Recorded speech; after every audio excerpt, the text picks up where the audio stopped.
What should we go next? Superman? Let's do exaggerated swagger. Okay, yep.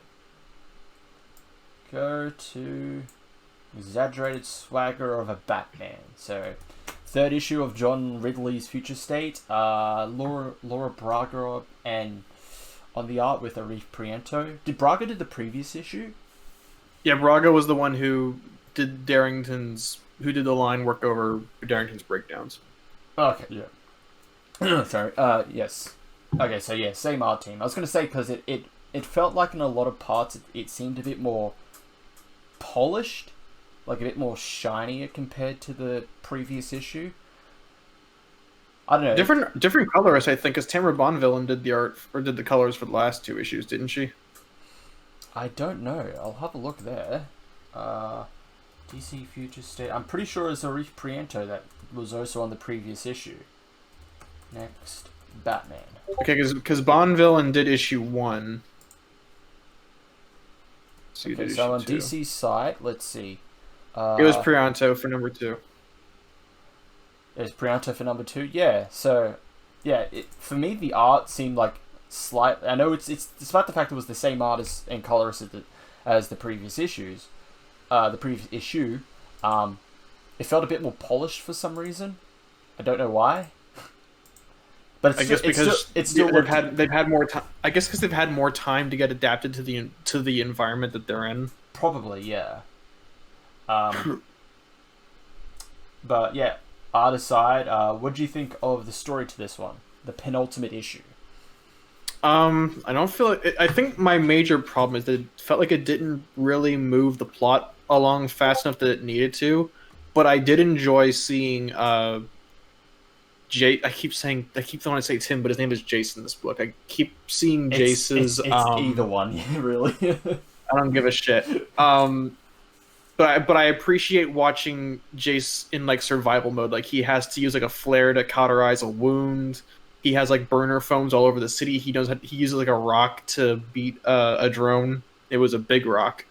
But I appreciate him kind of being on like, diet Batman and not like having like, the Batmobile and all like the Bat gadgets. Like he's kind of working with limited resources. Yes, I do agree with that. I did like seeing that with Jace/Tim. More relying on resources, Jim. Jim, yes. Jim Fox. Jam Fox. Yep. I did like seeing he's a bit more resourceful with what he can find around him, or just using burner phones, literally using a rock to destroy a drone. I'm pretty sure rocket a drone. I'm pretty sure he saw Thor defeat Beta Ray Bill and was like, "Hey, rocks are useful, huh? If it could defeat a god, a drone is nothing." He watched some villagers beat Thor with a rock. Oh yeah, it was the villagers. Yeah, that's right. Yeah, he saw the villagers defeat Thor with the rock. It's like, hey, yeah, that's I can do that. I could do if a rock could defeat a god, a drone is nothing. But I think my main problem with this issue is that it's really pushing a lot of stuff that makes it feel like the finale is just going to be cluttered. Because you have, it feels like here's something. Oh, yep. Continue. Sorry. Here's the thing: is that like it felt like the original villain was the Magistrate, but like it feels like they're slowly transitioning away from the Magistrate being the villains and focusing on the two, on the husband and wife. Because like the Magistrate kind of just fades into the background because Peacekeeper 01 is. Like, just goes, fuck it, whatever, redeploy or something. Yeah. And then they spend most of the time focusing on the husband and wife. Yeah. Whatever. But for me, it feels like they've started all these things and they're going to throw them all into the finale. It's just going to be cluttered. So you have the Magistrate troopers being redeployed. They're just like, we're going to kill this Batman next time we see him. You got the husband and wife stuff. It's like, yeah, we're gonna turn ourselves in, and then the husband's like, no. Fuck that. What if we fucking takes a piece of wood and just beats the shit out of him. Yeah, what if we did fucking like 40 chess right here, and yeah, we're criminals, but we have Batman. He's a And they criminal in fucking your eyes. and they fucking hang. They're going to fucking hang him from a church. Yeah. I think Oh yeah, that's right. Oof, oof. And he's black. He's black. Quill. r/poorly aged things. Yeah, slash foliage. Oh no. Yeah, you got the magistrate troopers being redeployed. They want to kill Batman. You have the husband and wife. Originally, they're gonna turn themselves in, but the husband's like, yeah, no go with that one. Gonna turn Batman in instead. You got the whole vigilante law going on in the background as well. You have the police officers. And then you just have the Fox family drama as well. It's like you have all of these things that have been developed or being brought up here that are going to lead into the finale, and when you got it's going to be cluttered. Like you're going to have all of these things happen in a single issue, and I feel like you could have just gotten rid of a lot of stuff. Like I think the vigilante law should have just been something in the background. It shouldn't just be particularly a huge-ish focal point with what they're doing with it.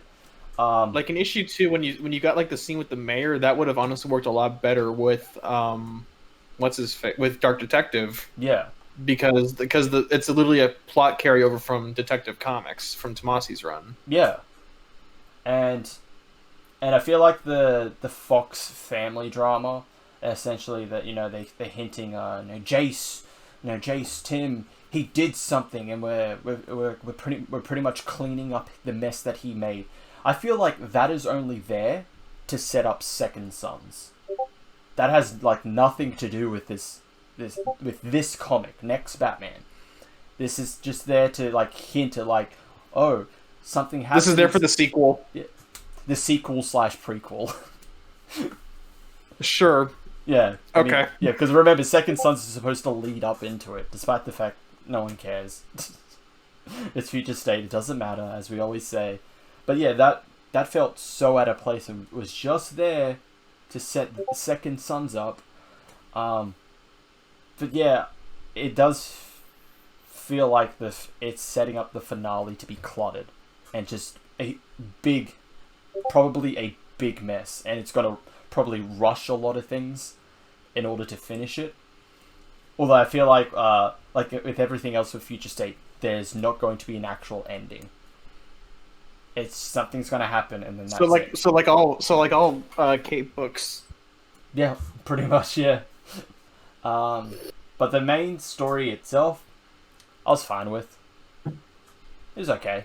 There was the backup with. Are we talking about the backups for Arkham Knights and the Outsiders? Oh, I didn't bother reading those. If you read them, you can talk about them. So it's mostly just following up the stuff that we got in the first issue of Exaggerated Swagger. It's Tatsu and Duke fighting against the Magistrate and crossing over the bridge. That's it. There is some like vague imagery and Black Lightning is there. So I guess the only thing of note was like the Magistrate saying like we're gonna Duke Thomas was at the Gotham City border, and they're like we're gonna shoot you. And I don't know if that was supposed to draw parallels to like Black Lives Matter or something, but like the fact that it was the two most famous, not two most famous, but like two relatively important black characters staring down a police force with automatic weapons felt like, kind of ham-fisted. Not even ham-fisted. I'm not even sure if the correlation was intentional. I just took that away from it because that was a pretty important topic of 2020. And then the Arkham Knight stuff, it was just kill bad. Killing. I didn't even bother. I didn't even really read it that much. It was just it was just Arkham Knights versus Peacekeepers bullshit. Okay. Yep. So next Batman, but yeah, what would you rate it?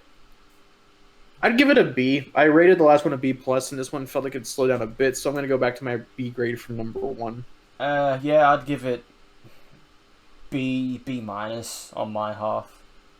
That's fair.